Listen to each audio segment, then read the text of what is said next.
Radio Adventiste Bethany Pétionville vous présente une prédication enregistrée en public. Nous espérons que votre âme sera bénie par les paroles du Saint-Esprit.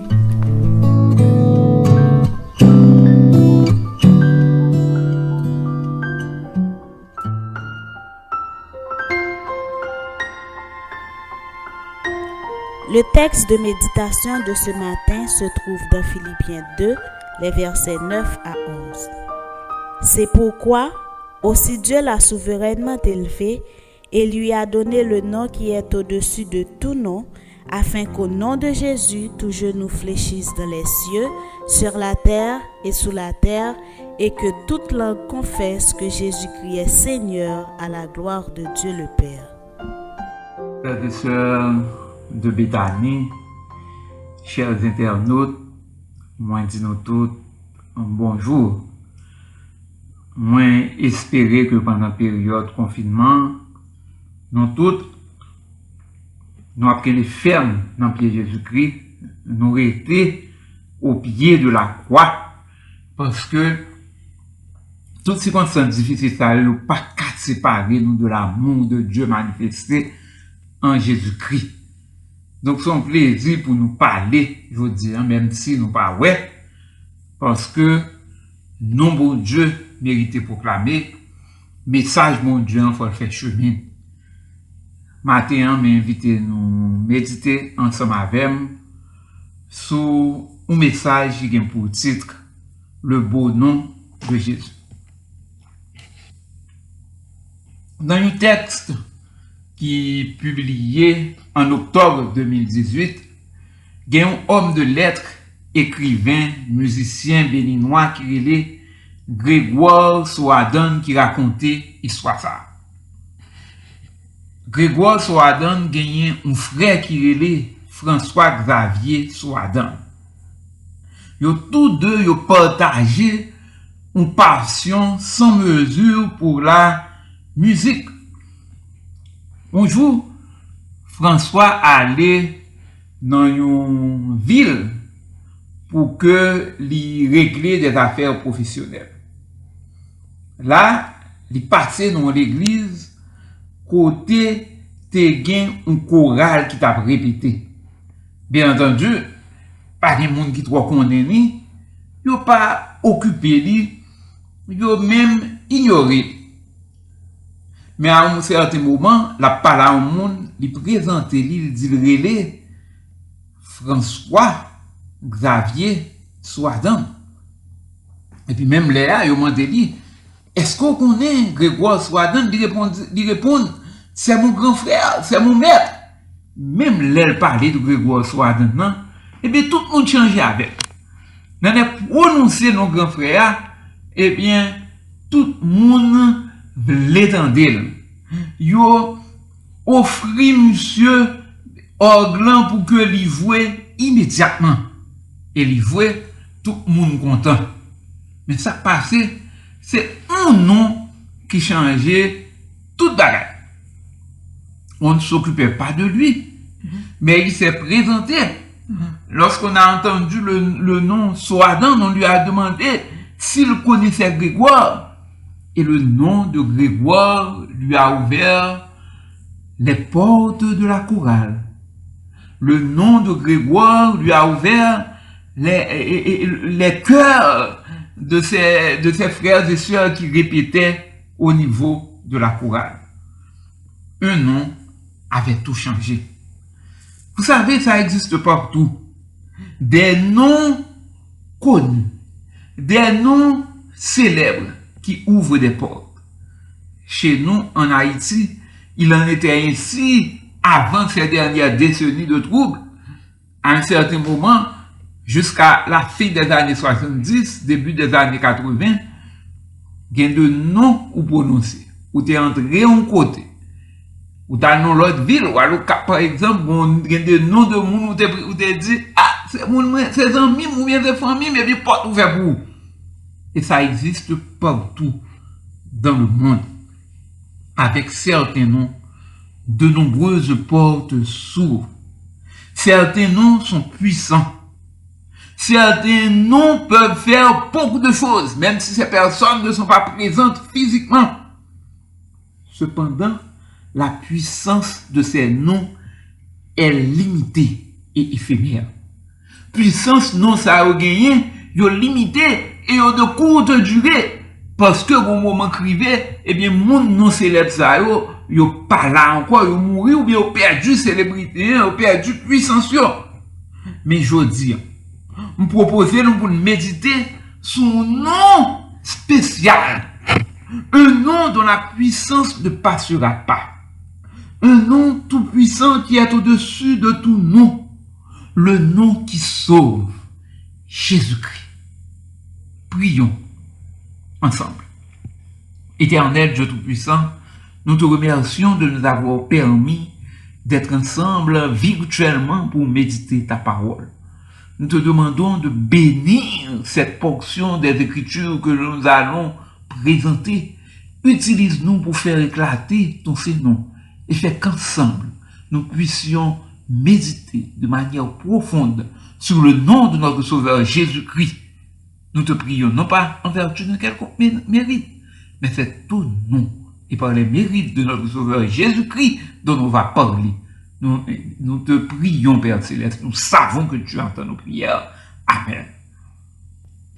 Mes amis, comme le dit le chant 290, dans les cieux et sur la terre, il n'est aucun nom plus doux, aucun que mon cœur préfère, au nom de Christ mort pour nous. Quel beau nom! Quel beau nom porte loin de l'Éternel! Quel beau nom! Quel beau nom que celui d'Emmanuel! Oui, le nom de Jésus est un beau nom. Le nom de Jésus est un nom extraordinaire. Le nom de Jésus-Christ n'a pas de pareil. Ce nom est un nom merveilleux. Et lorsque nous appelons d'être appelés chrétiens, nous répondons à ce nom. Nous disons que nous appartenons à ce nom. Donc nous devrions apprendre à méditer sur ce beau nom. Nous devrions apprendre à vénérer ce beau nom. Nous devrions apprendre à passer du temps à contempler ce que ce nom représente pour nous. À contempler ce que Jésus est pour nous. Ce que Jésus a fait pour nous. Et c'est ce que nous allons faire au cours des minutes qui suivent. Nous devons méditer sur le nom de Jésus beaucoup plus souvent parce que Jésus est au cœur du plan du salut. Jésus représente tout pour nous. Et pour commencer cette méditation sur Jésus-Christ, rappelons dans quel contexte le plan du salut a été mis en œuvre pour vous, pour moi, pour nous. Les deux premiers chapitres de la Genèse décrivent l'œuvre créatrice de Dieu sur notre planète. Tout ce que Dieu avait fait était bon. Et lorsqu'on arrive à la création de l'homme, il y a quelque chose qui est ajouté. C'était bon, c'était plus que bon, c'était très bon. Il existait une harmonie parfaite entre Dieu et sa création.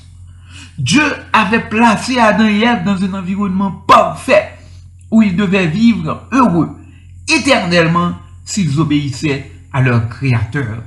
Bon Dieu t'a créé Adam et Ève avec amour. Adam et Ève t'ont une possibilité pour vivre éternellement dans un environnement parfait si ils étaient obéissants à Créateur, à Maître qui t'a créé avec autant d'amour. Le chapitre 3, malheureusement, décrit comment l'ennemi de nos âmes séduisit nos premiers parents, les conduisant à la chute et à la perte de leur immortalité conditionnelle. L'ennemi de nos âmes a tenté Ève et Adam. L'ennemi de nos âmes a questionné sur la parole de Dieu. Il a mis doute en tête sur la parole du Créateur. Malheureusement, yo prend un piège. malheureusement, ils ont succombé. Ils ont perdu immortalité conditionnelle yo. À partir de ce moment, eh bien, nous toutes de la race humaine, nous venons paguer immortalité conditionnelle, ça, qui était gagné à la création encore. Mais bon Dieu, après que le film présenté conséquences péché ça, il fait une promesse extraordinaire. Les que il a parlé à Satan, qui t'a utilisé le serpent comme médium, il dit, je mettrai inimitié entre toi et la femme, entre ta postérité et sa postérité. Celle-ci t'écrasera la tête et tu lui blesseras le talon. Prophétie messianique extraordinaire.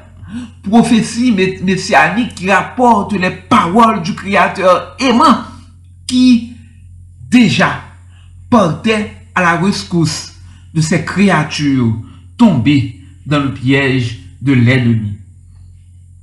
Dieu annonça ainsi l'entrée en jeu du Sauveur, répondant au nom merveilleux dont nous parlons aujourd'hui, comme c'est spécifié dans l'ouvrage Jésus-Christ, au chapitre intitulé « La plénitude des temps ». Voilà ce que la servante du Seigneur, la sœur Ellen G. White, nous dit dans ce chapitre. La venue du Sauveur avait été annoncée en Éden. Quand Adam et Ève eurent entendu la promesse, ils s'attendirent à un prompt accomplissement. Leur premier-né fut reçu avec joie, dans l'espoir qu'il serait le libérateur. Mais l'accomplissement fut différé.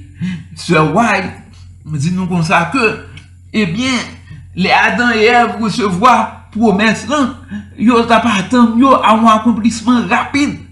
Et là où fait premier petit yo recevoir avec joie parce que tu pensé c'est promesse l'espoir qui t'a pas accompli. Mais c'est pas ça. Accomplissement différé. Bon Dieu est temps pâle. Bon Dieu est le pâle. Bon Dieu est vite pâle pour l'accomplir promesse là. Promesse yo.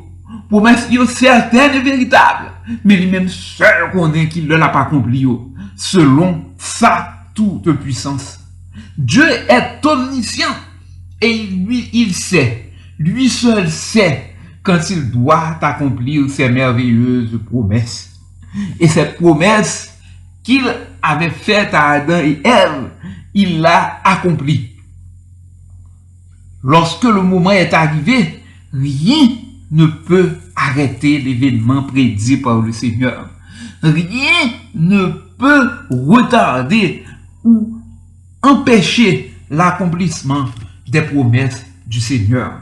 Dans le cadre de l'accomplissement de la prophétie de Genèse 3:15, tout s'était passé comme Dieu l'avait annoncé à plusieurs de ses serviteurs, les prophètes, des siècles auparavant.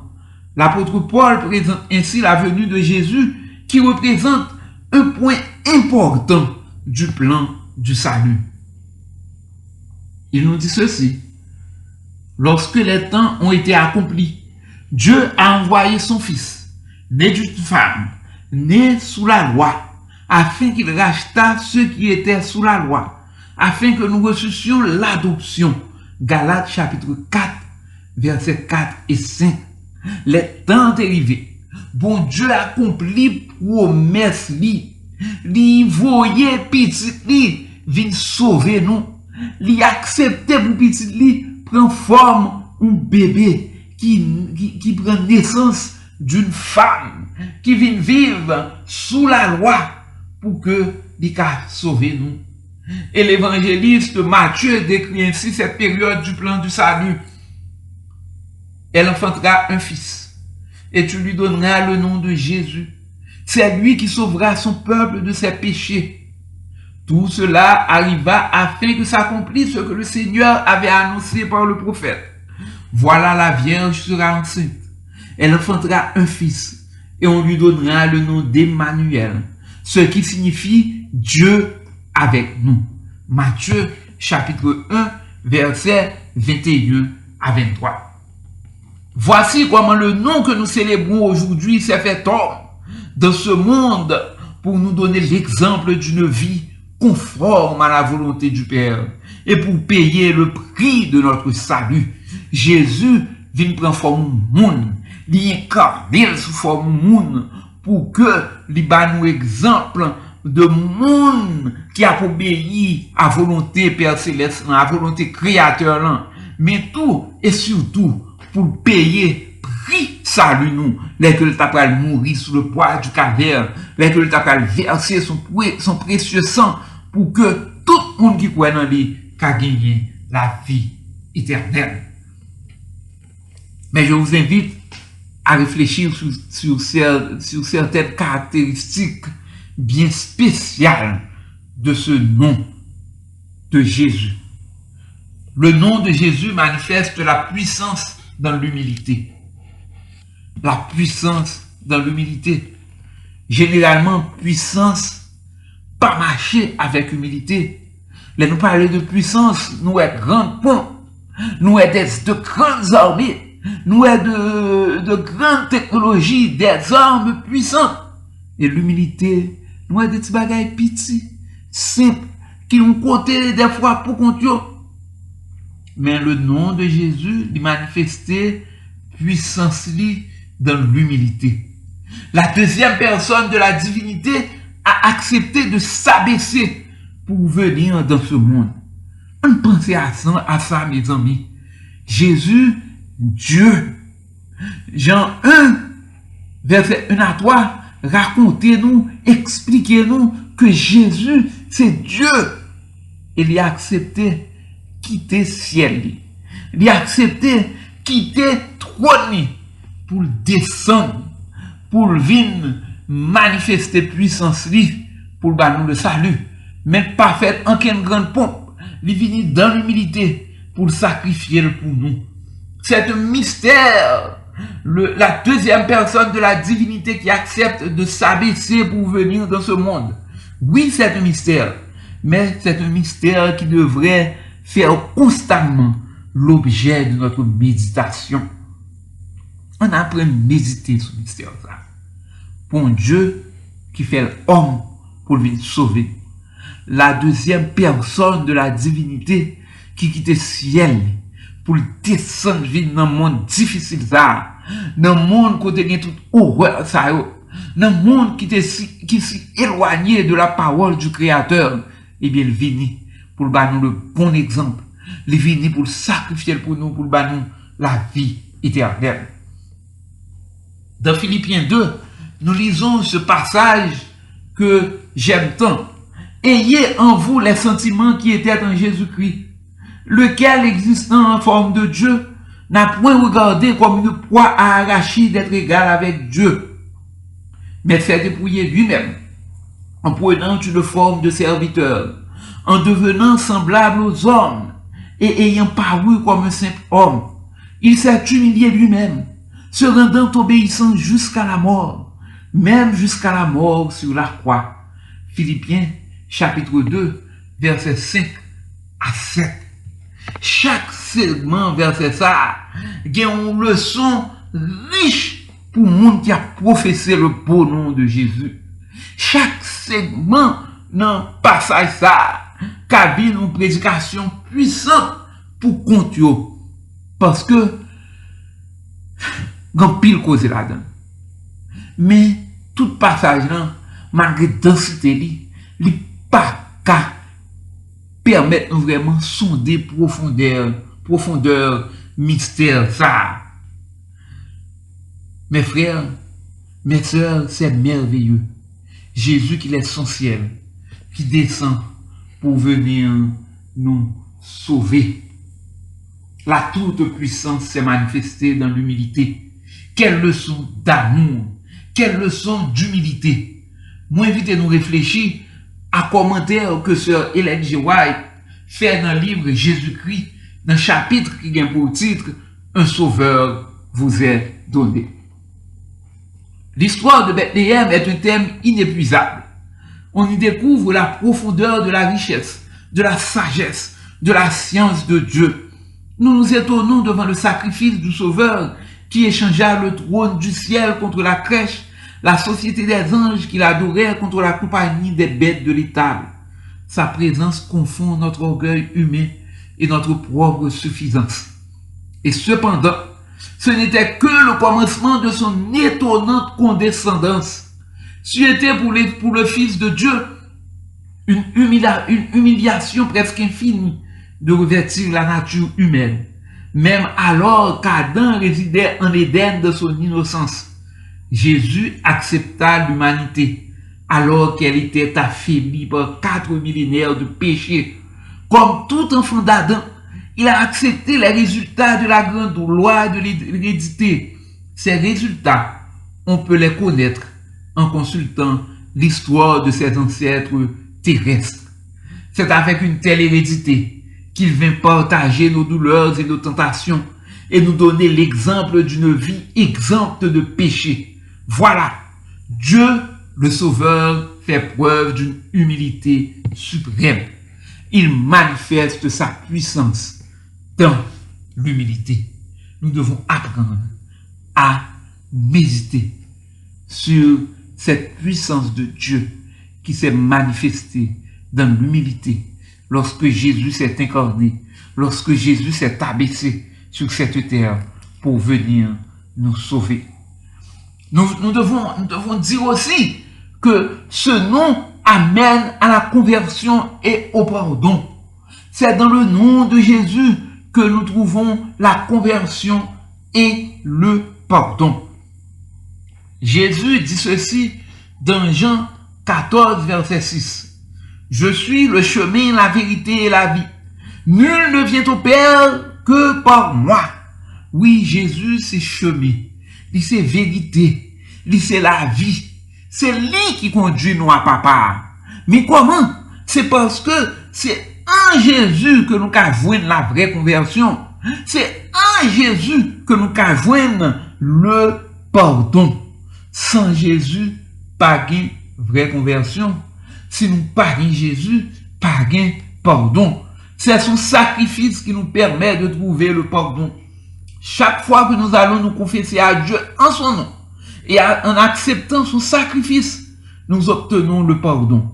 Nous sommes lavés dans ce sang qui a été versé pour nous sur le bois du calvaire. Dans le nom de Jésus, dans le bon nom ça, nous voyons une conversion. Nous passons par le processus de la conversion alors que nous avouons du pardon de Dieu. Ce nom amène à la conversion et au pardon. Mais ce nom fait beaucoup plus pour nous parce que ce nom nous conduit au salut. Cette conversion et ce pardon ne sont que des composantes du plan du salut. Dans le nom de Jésus, non seulement nous acceptons le pardon, mais encore plus, nous sommes sauvés.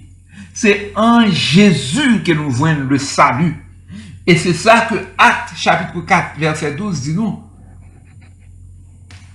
Il n'y a de salut en aucun autre, car il n'y a sous le ciel aucun autre nom qui a été donné parmi les hommes, par lequel nous devions être sauvés. Pas deux possibilités. Pas l'autre nom dans le ciel là, sous terre, qui permettent nous voir du pardon. Nous ne devons jamais oublier la vérité fondamentale ça. Nous devons connaître que c'est Jésus qui va nous le salut. C'est dans nous Jésus que nous sauvons. C'est dans le bon nom ça que nous sauvons. C'est pour ça que Paul t'a ajouté dans Romains chapitre 10 verset 9. Si tu confesses de ta bouche le Seigneur Jésus et si tu crois dans ton cœur que Dieu l'a ressuscité des morts, tu seras sauvé. Jésus est le cœur et le moteur du plan du salut, mes amis. Mes frères, mes sœurs, sans Jésus, pas gain salut. C'est Jésus qui moteur salut. C'est lui qui cœur salut. C'est lui qui auteur salut. Nous pas capable pas professer bon nous ça, belle nous ça, nous merveilleux ça, nous qui sauver nous, faut nous chanter, faut nous méditer, faut nous adorer nous ça. Mais non ça, il sauver nous. Mais pendant que lui a permettre nous participer dans le plan salut, eh bien, il guérit nous, il transforme nous. Au cours de la phase terrestre de son ministère, Jésus a accompli de nombreux miracles. y compris un nombre élevé de guérisons. Mais il a en fait offert plus que des guérisons physiques. Jésus t'a manifesté puissance, il était sous la terre, il guérit, mais il t'a fait plus que guérison physique. L'elfin bail mon guérison physique, eh bien, il t'a offert ça plus important. Ça pas passé la guérison spirituelle qui permet de vivre en harmonie avec le Père. Il a offert la transformation qui prépare pour le ciel. Alors qu'il continue son ministère dans le ciel, Jésus a donné à ses disciples le pouvoir de continuer ce travail selon sa volonté.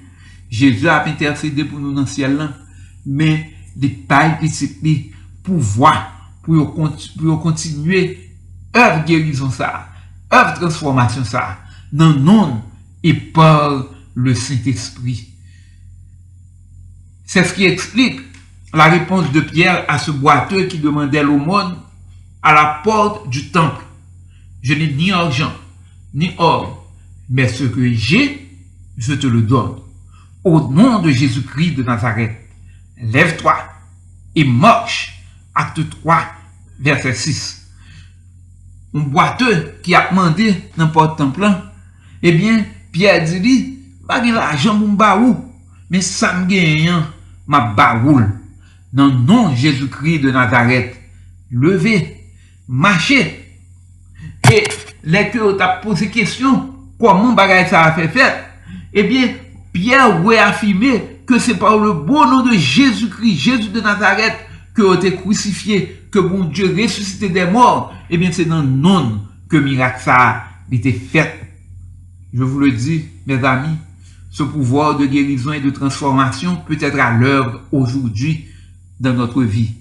Si nous le désirons de tout cœur, même pouvoir guérison ça, même pouvoir transformation ça, bon Dieu offre-nous. Si vraiment nous croyons dans le nom de Jésus-Christ, si vraiment nous avons professé le bon nom de Jésus-Christ, il y a un pile bagaille nous a fait, quand pile miracle a fait, laissez volonté mon Dieu, si c'est volonté mon Dieu, et par sa puissance. Et en toutes circonstances, livrez-les-nous pour nous porter guérison spirituelle, ça, que livrez, bail là. Pendant que nous avons proclamé le message sur la santé, pendant que nous avons prié pour les malades, bon Dieu dit nous, on fait plus dans le nom de Jésus-Christ, on nous indique, petit l'Éternel Dieu, le chemin du salut. On nous indique la guérison qui compte le plus, cette guérison spirituelle, cette guérison qui correspond à la transformation progressive à l'image de Christ. Les que nous vivre merveille Jésus-Christ dans la vie nous, les que nous avons transformés par la puissance de Jésus-Christ, eh bien, non, ça fait de nous des missionnaires. Le beau nom de Jésus crée des missionnaires. Alors que ce nom nous guérit et nous transforme. Oui, ce nom nous transforme également en missionnaires. Lorsque nous recevons Jésus et vivons la puissance de ce nom, nous brûlons du désir de travailler pour lui et de le représenter. Nous pas qu'à vraiment comprendre ça, non ça a dit pour nous. Nous pas qu'à vraiment à vivre non ça sans que nous pas senti la caille nous désir pour nous partager non ça avec l'autre monde, désir pour nous représenter non ça à tout côté nous passer, désir pour nous faire un témoin permanent de Jésus-Christ. La transformation conduit à la mission. Si nous transformons par Jésus-Christ, eh bien ça a mené nous tout droit dans mission ça a que le débat nous, mission ça a pour nous participer activement au salut des âmes. L'apôtre Jean parle ainsi d'un groupe de missionnaires dans 3 Jean verset 7. Il nous dit, c'est pour le nom de Jésus qu'ils sont partis sans rien recevoir des païens. Voilà, des missionnaires qui sont prêts à partir sans condition. Des missionnaires qui sont prêts à s'engager dans l'œuvre du Seigneur sans penser à ce qui arrivera. parce qu'ils ont reçu le nom de Jésus, parce qu'ils ont compris ce qu'ils ont dans ce beau nom, parce qu'ils ont accepté de suivre Jésus-Christ, parce qu'ils ont accepté d'être des représentants de ce beau nom. Ils ont accepté d'être des représentants de Jésus-Christ. Quel désintéressement, quel engagement à la cause missionnaire, quel zèle pour le nom de Jésus qui a fait d'eux des missionnaires. Non ça, il y a un courage nécessaire pour nous vivre missionnaire. Bon Dieu, pas jamais de fond bagaille, ça ne pas nous moyen pour nous faire. Même si nous sommes capons, bon Dieu qui a transformé nous en monde qui a courage. Même si nous ne sommes pas intéressés, bon Dieu qui a transformé nous en monde qui est intéressé, qui gagne courage. Et c'est ça qui fait à l'apôtre. Nous sommes à l'apôtre qui a marché à Jésus. Les ont arrêté Jésus. Et bien, pile fois là, de prendre la fuite. Pierre qui t'a suivi de loin. Après ça, il trahit. Mais les apôtres viennent transformer vraiment par le nom de Jésus. Eh bien, ils viennent un autre monde. Et même monde ça, qui te couru, les arrêté Jésus, nous ouais, ils viennent gagner un comportement qui tout autre. Et comportement nouveau ça, nous lisons dans Actes chapitre 5 verset 41. Il dit nous, les apôtres se retirèrent de devant le Sanhédrin, joyeux d'avoir été jugés dignes de subir des outrages pour le nom de Jésus. Même moun sa qui te capon, qui te prend la fuite lors de l'arrestation de Jésus, eh bien, yo transformé, yo vin des moun qui jugeaient que son privilège pour yo maltraiter yo pour le nom de Jésus. Yo vin trouver que c'est un privilège pour yo subir des outrages pour le beau nom, le précieux nom de Jésus. Mes amis, lorsque nous prenons le temps de méditer sur ce que Jésus a fait et fait pour nous, lorsque nous réalisons la puissance de ce nom et ce qu'il nous réserve, nous ne pouvons que nous abandonner à lui. Non puissant ça. Les nous méditer sur lui. Les nous comprendre qui ça non ça a représenté. Les nous comprendre que seule assurance, seule espérance que nous gagnons, c'est dans nous ça. Eh bien, nous comprenons que plus bon bagage nous qu'a fait, c'est abandonner nous à Jésus. Il est nous abandonner nous à Jésus. Il fait de nous-mêmes des missionnaires pour nous, il transformer nous en monde qui pas qu'à passer un côté pour ne pas montrer que c'est des non ça y a marché pour ne pas partager non ça. Ce nom, mes amis, et c'est le point culminant de ce que nous voulons dire, ce nom mérite adoration. Jésus méritait adoration. Jésus a participé à la création avec les deux autres personnes de la divinité. Jésus a participé à la création.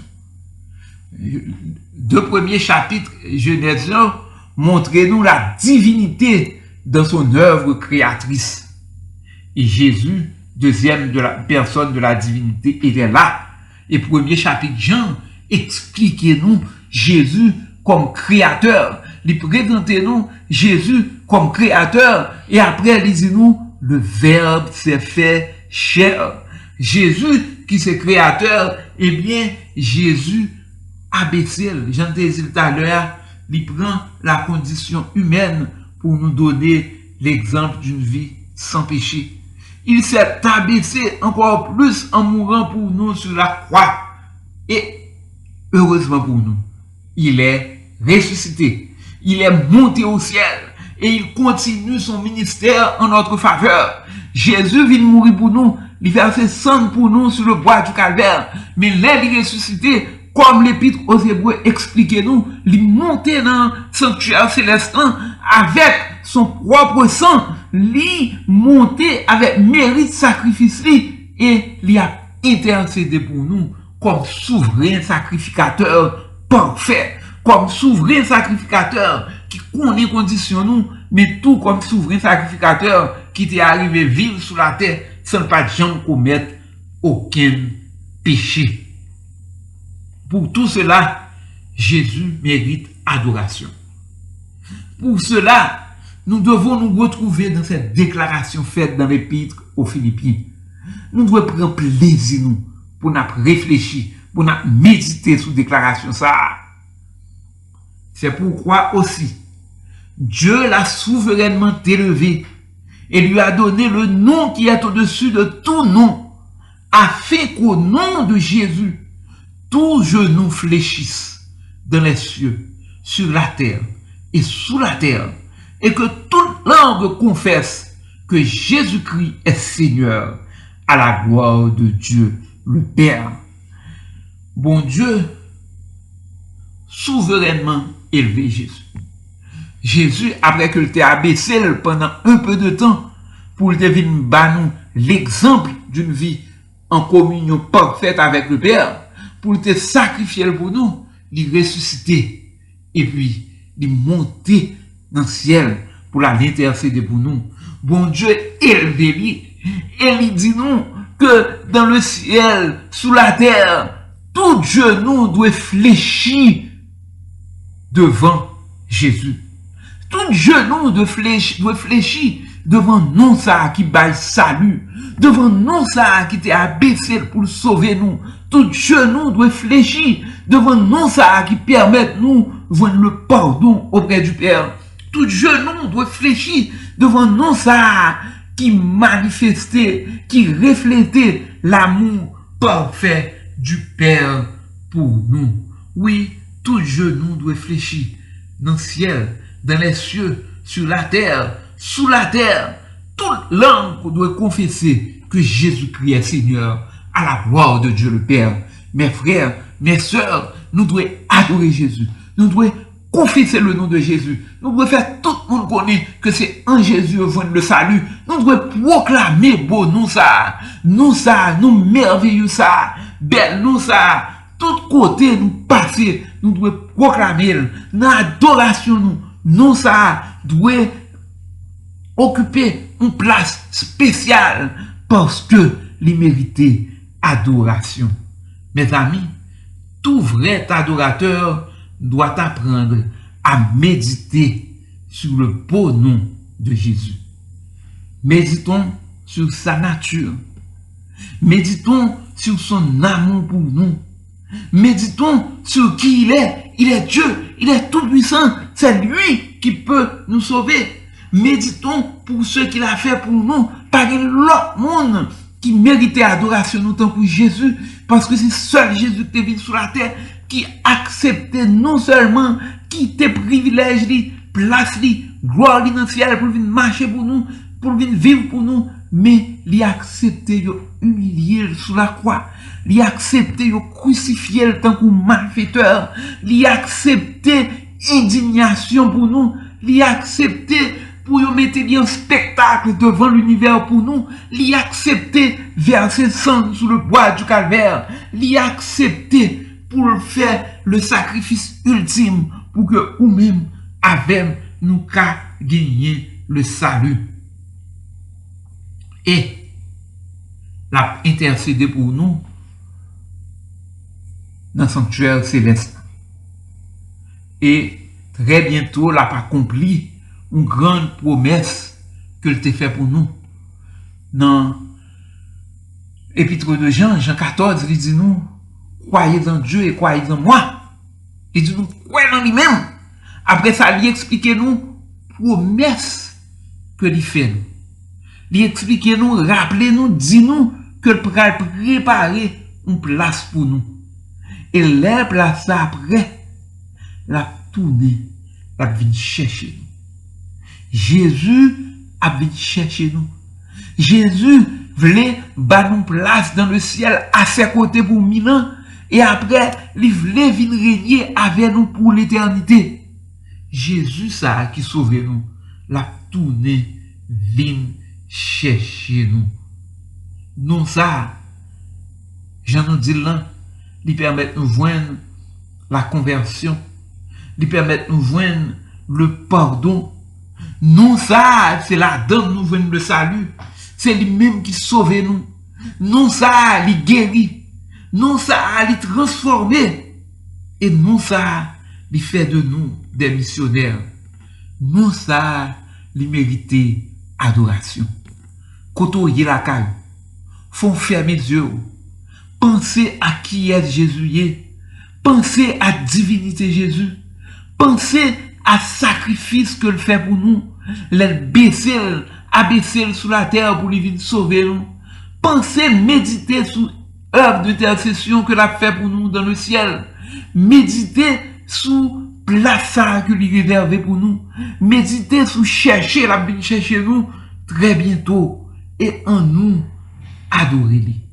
Oui, non, ça mérite adoration. Ou même, qui peut faire choix merveilleux pour accepter non ça, pour accepter belle non ça, eh bien, on a dit où le temps presse. C'est le moment pour nous quitter non ça à transformer vie. Nous-mêmes qui pouvons accepter Jésus comme sauveur personnel, qui pouvons quitter non ça à transformer la vie nous, eh bien, rappelez-nous, dans un moment difficile dans la Bible, plus que jamais, nous avons besoin de non ça dans la vie.